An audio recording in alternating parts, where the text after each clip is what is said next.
ಇನ್ನು ವಿಧಾನಸಭೆ ಕಲಾಪದಲ್ಲಿ ವಾಲ್ಮೀಕಿ ಹಗರಣದ ಕದನ ನಡೆದಿತ್ತು. ಇವತ್ತು ಸಿಎಂ ಸಿದ್ದರಾಮಯ್ಯ ಉತ್ತರ ಕೊಡುವಂತಹ ಸಂದರ್ಭದಲ್ಲಿ ಬಿಜೆಪಿ ಹೈ ಡ್ರಾಮಾ ಮಾಡಿತು. ಸಿಎಂ ಸಿದ್ದರಾಮಯ್ಯ ಉತ್ತರಕ್ಕೆ ಬಿಜೆಪಿ ಸದಸ್ಯರು ಧರಣಿ ಕೂಡ ಮಾಡಿದ್ರು, ಆಕ್ಷೇಪ ವ್ಯಕ್ತಪಡಿಸಿದ್ರು. ಸದನದ ಬಾವಿಗೆ ಇಳಿದು ಪ್ರತಿಭಟನೆ ಮಾಡಿ ಬಿಜೆಪಿ ನಾಯಕರು ಆಕ್ರೋಶ ಹೊರಹಾಕಿದ್ರು. ಇನ್ನು ಸರ್ಕಾರದ ವಿರುದ್ಧ ಘೋಷಣೆಗಳನ್ನು ಕೂಡ ಕೂಗಿ ಆಕ್ರೋಶ ವ್ಯಕ್ತಪಡಿಸಿದ್ರು. ವಾಲ್ಮೀಕಿ ಹಗರಣ ಮುಚ್ಚಿ ಹಾಕುವಂತಹ ಪ್ರಯತ್ನ ನಡೀತಾ ಇದೆ.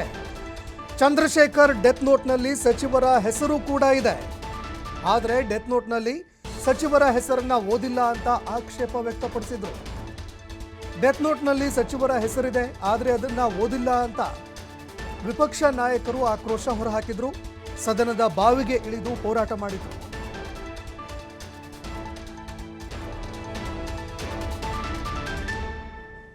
ಹಾಗೂ ನಿಗಮದ ಪರಿಶಿಷ್ಟ ಪಂಗಡಗಳ ಅನುದಾನ 80 ರಿಂದ 85 ಕೋಟಿಗಳು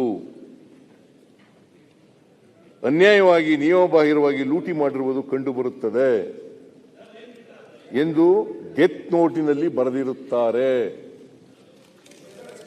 ಆದ್ದರಿಂದ ನನ್ನ ಗಂಡ ಚಂದ್ರಶೇಖರ್ ಅವರಿಗೆ ಕರ್ತವ್ಯದಲ್ಲಿ ಒತ್ತಡ ಹೇರಿ ಅವರ ಸಾವಿಗೆ ಕಾರಣರಾದ ಜೆ.ಜಿ. ಪದ್ಮನಾಭ ಹಾಗೂ ಪರಶುರಾಮ ದುರ್ಗಣ್ಣನವರ್ ಹಾಗೂ ಶ್ರೀಮತಿ ಸುಚಿಸ್ಮಿತಾ ರಾಹುಲ್ ಮುಖ್ಯ ವ್ಯವಸ್ಥಾಪಕರು, Union Bank of India, MG ರಸ್ತೆ ಶಾಖೆ ಬೆಂಗಳೂರವರ ಮೇಲೆ ಕಾನೂನು ಕ್ರಮ ಕೈಗೊಳ್ಳುವಂತೆ ಕೇಳಿಕೊಳ್ಳುತ್ತೇನೆ ಎಂದು ನೀಡಿದ ದೂರನ್ನು ಸ್ವೀಕರಿಸಿ ಪ್ರಕರಣ ದಾಖಲಿಸಿದೆ. ಅದರಿಂದ ದಿ ವೈಫ್ ಆಫ್ ಮೃತ ವ್ಯಕ್ತಿ ಚಂದ್ರಶೇಖರ್ ಅವರ ಹೆಂಡತಿನೂ ಕೂಡ, ಒಂದು ಪದ್ಮನಾಭ, ಇನ್ನೊಂದು ಪರಶುರಾಮ, ಇನ್ನೊಂದು ಸುಚಿಸ್ಮಿತಾ, ಅವ್ರ ಮೇಲೆ ಮಾತ್ರ ಕಾನೂನು ಕ್ರಮ ತಗೊಳ್ಳಿ ಅಂತ ಹೇಳಿದ್ದಾರೆ. ಎಲ್ಲೂ ಕೂಡ ಡೆತ್ ನೋಟಿನ ಆಧಾರದ ಮೇಲೆ ಎಫ್ಐಆರ್ ಬರಬೇಕಲ್ಲ ಸರ್. ಡೆತ್ ನೋಟು ಎಫ್ಐಆರ್ ನಲ್ಲೂ ಬಂದಿದೆ. ಅವ್ರ ಹೆಸರು ಯಾಕೆ ಬರೋದಿಲ್ಲ? ಎಫ್ಐಆರ್ ನಲ್ಲಿ ಯಾಕೆ ಮಂತ್ರಿಗಳ ಹೆಸರು ಹಾಕೋದಿಲ್ಲ? ಓರಲ್ ಇನ್ಸ್ಟ್ರಕ್ಷನ್ ಪ್ರಕಾರ ಅಂತ ಹೇಳಿ ಬರ್ದಿದ್ದಾರೆ. ನೀವು ಹಾಗೆ ಕೈ ಬಿಡ್ತೀರಿ.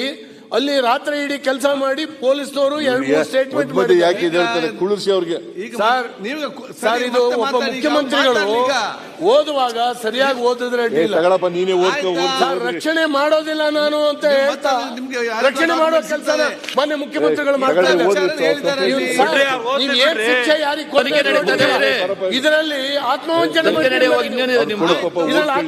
ನೀವು ಮಾಡ್ಕೊಂಡ್ಬೇಡಿ ಮುಖ್ಯಮಂತ್ರಿಗಳೇ. ಸರಿಯಾಗಿಲ್ಲ. ಮಾಡಿ ರೂಢಿಯಾಗಿದೆ.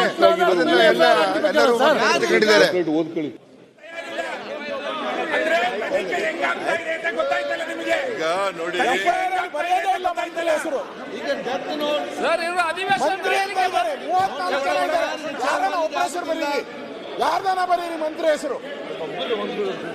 34 ಜನ ಇದ್ದಾರೆ ಮಂತ್ರಿ, ಮುಖ್ಯಮಂತ್ರಿ ಬಿಟ್ಬಿಟ್ಟು ಇಟ್ಕೊಡಪ್ಪ ಕಾಪಿ. ಹರೀಶ್ ಪೂಜಾ ಅವರೇ, ಆ ಪ್ಲೇ ಕಾರ್ಡ್ ನೋಡಿ. ನಾನೆಲ್ಲ ಪ್ಲೇ ಕಾರ್ಡ್ ಯೂಸ್ ಮಾಡಬೇಡಿ, ಪ್ಲೇ ಕಾರ್ಡ್ ಅನ್ನು ಯೂಸ್ ಮಾಡಬೇಡ ಹೇಳ್ತಾ ಇದ್ದೇನೆ. ಮತ್ತೆ